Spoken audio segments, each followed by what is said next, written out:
107.8 FM में हूँ दीक्षा आपके साथ एक खास मुलाकात। आज हम कर रहे हैं रावल एजुकेशन सोसाइटी के संस्थापक श्री सीवी रावल जी के साथ। रावल नाम के बहुत सारे स्कूल्स आपने देखे हैं, आपने विजिट किया होगा। बहुत से हमारे ऐसे श्रोता हैं जिनके बच्चे भी वहां पर पढ़ रहे होंगे। डूड्स एंड डॉल्स है स्कूल और rise max college of education है।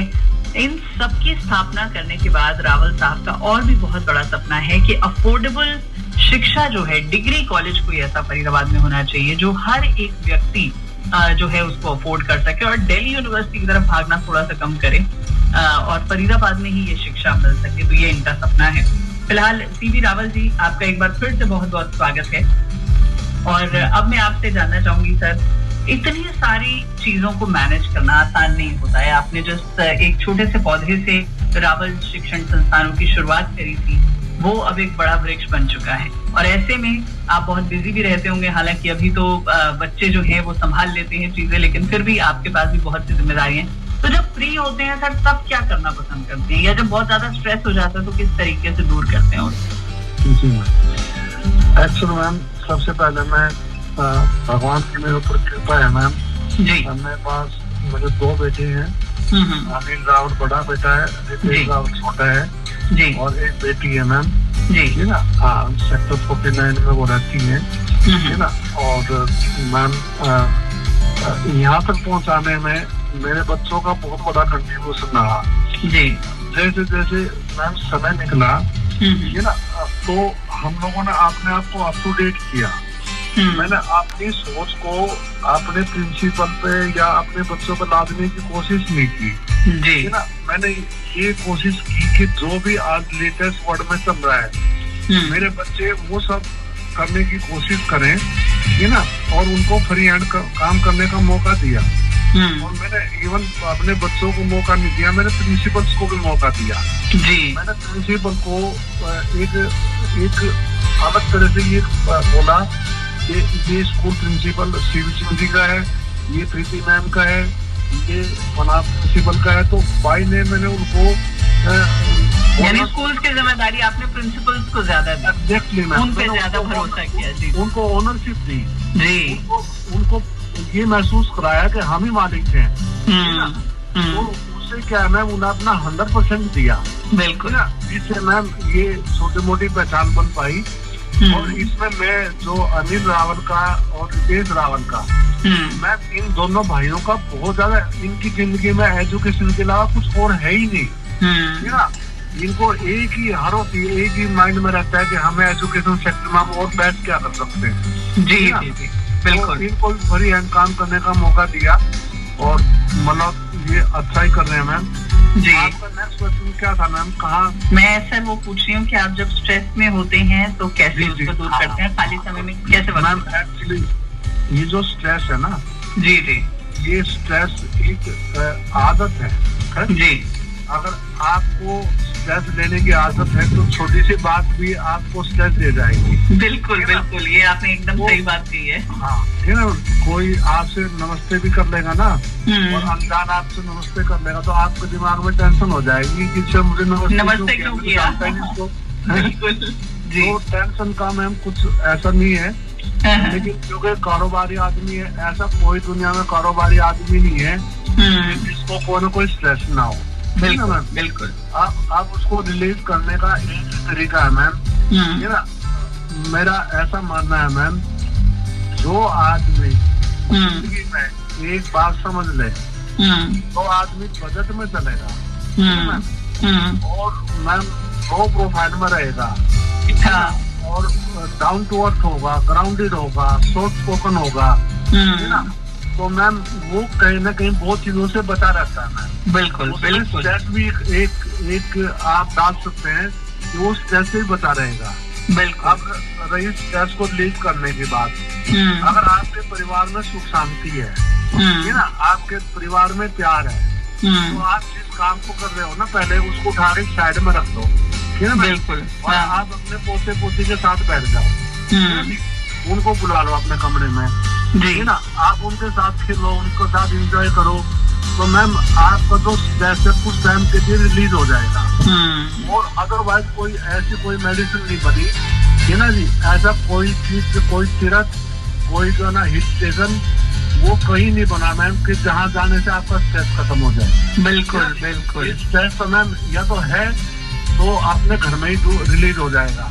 हाँ। अगर नहीं होता तो फिर ये कहीं भी नहीं होता मैम। जी जी बिल्कुल बिल्कुल। कैरी होता है मैम, कहीं भी जाओ आप वो कैरी होता है। बिल्कुल बिल्कुल सही बात आपने कही कि वो साथ साथ चलता रहता है और घर पे ही आपके ब्रेन में आप कितनी बड़ी गाड़ी में चल रहे हो जी, कितनी लग्जरी गाड़ी आपके पास हो, कितना कुछ भी हो, कैसे होटल में आप ठहरे हुए हो, कुछ भी हो, लेकिन वो आपके ना यहाँ ब्रेन में सामने रखी रहती है फोन में आपकी।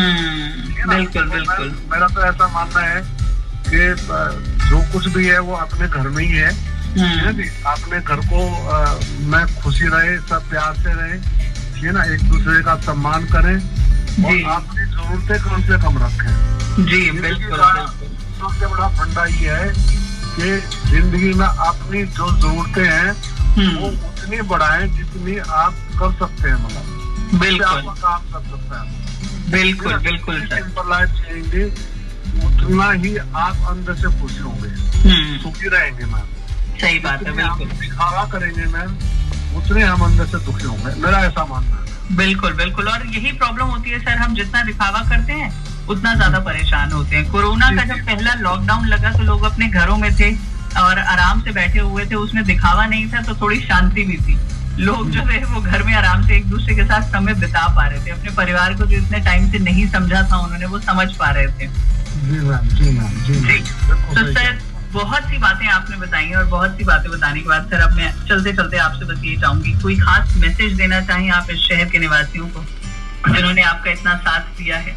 एक कहीं मैंने पढ़ा था मैम जी, वो ये था कि अच्छे इंसान की पहचान क्या होती है, तो उसका जवाब उसको ये मिला था कि जिसके पुराने दोस्त हों और जिसके पुराने नौकर हों जी ना, वो बढ़िया इंसान होता है जी।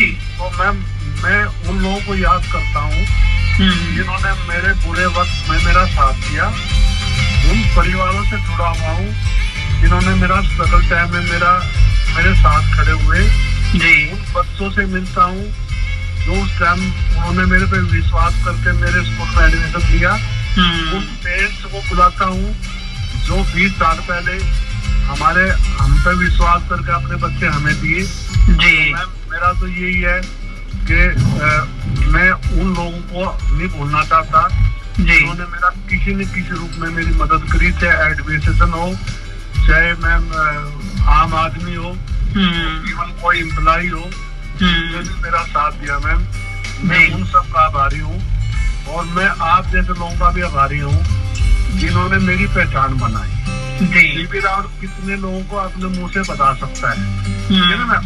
तो ये आप लोग है ना जरिया जी। आप ये इंटरव्यू कर रहे हैं जी। मैम ये भी बहुत बड़ा एक बड़ी बात है कि आपने मुझे इस लायक समझा जी कि आप मेरा इंटरव्यू कर रही है मैम जी जी। नहीं सर, सबसे बड़ी बात तो ये है कि आप इतने डाउन टू अर्थ हैं कि आप हमेशा सबके साथ जुड़ के रहे हैं। मैंने जिंदगी को ना बहुत, मैं एक बात कहना चाहता हूँ मैम, जो आदमी ग्राउंडेड होगा ना, जमीन पर चलेगा, अगर वो गिर भी पड़े ना मैम तो उसे बड़ी चोट नहीं लगेगी, बिल्कुल सही बात। वो उठ खड़ा होगा, कपड़े वपड़े झाड़ते हैं मैम, फिर चल पड़ेगा जी जी। जो आदमी हवा में रहता है ना मैम जी, जब गिरता है तो फिर कुछ बचता नहीं है, वो क्रैश ही हो जाता है एक तरह से, बिल्कुल बिल्कुल, उसमें कुछ बचता ही नहीं है मैम जी। इसलिए मेरा ऐसा मानना है कि जितना आदमी पोलाइट रहेगा, ग्राउंडेड होगा, डाउन टू अर्थ होगा, मजबूरी को समझेगा, तो मैम वो थोड़ा सा समझ जाएगा। कोई डेंट भी पड़ा तो वो समय के साथ वो डेंट भी निकल जाएगा। बिल्कुल सही बात, बिल्कुल बिल्कुल बिल्कुल। वाकई जो जितना ज्यादा ऊपर उठ जाता है वो अगर जमीन से जुड़ा रहे तो चोट भी नहीं लगती उसे जब वो गिरता है। ये बहुत बड़ी बात है आपने जो कही है। तो सीबी रावल जी बहुत बहुत धन्यवाद, आपने हमसे बातचीत करी। आप एक खास मुलाकात कार्यक्रम के जरिए फरीदाबाद की जनता से जुड़े, आम लोगों से जुड़े जो आपको एडमायर करते हैं या जिनके बीच आप रहे हैं और आपको उन्होंने सम्मानित किया, हमेशा आपका साथ दिया, उन सभी के साथ आज आपने जुड़ के बातचीत करी और उस पुराने लम्हे को किस तरीके से रावल स्कूल्स की स्थापना हुई आपने हमें बताया, इसके लिए बहुत बहुत धन्यवाद। Thank you ma'am. मैं एक बार बंदा जी का, पूरे परिवार का और मेरा पहले भी बालाजी के इस रेडियो स्टेशन पे मेरा इंटरव्यू पहले भी आ चुका है। जी जी। तो मैं आभार, मैं बहुत बड़ा आदमी हूँ उस परिवार का, और मैं सबसे सब इस परिवार को बहुत बहुत धन्यवाद, आपको बहुत बहुत धन्यवाद। जी जी, बहुत बहुत धन्यवाद। तो कार्यक्रम एक खास मुलाकात में आज हमने सीबी रावल जी से बात करी, जिन्होंने रावल स्कूल्स की स्थापना करी, रावल एजुकेशन सोसाइटी की स्थापना करी, और आज के इस एक खास मुलाकात में बस इतना ही। अगले हफ्ते फिर करेंगे मुलाकात कुछ नए सफलता के सूत्रों के साथ, हमारे एक और खास मेहमान से करेंगे मुलाकात। तो आज एक खास मुलाकात में बस इतना ही। अगले हफ्ते फिर से होगी आपसे बातचीत संडे को ठीक 12 बजे रेडियो मानव रचना 107.8 पर। अभी फिलहाल मुझे यानी दीक्षा को दीजिए इजाजत।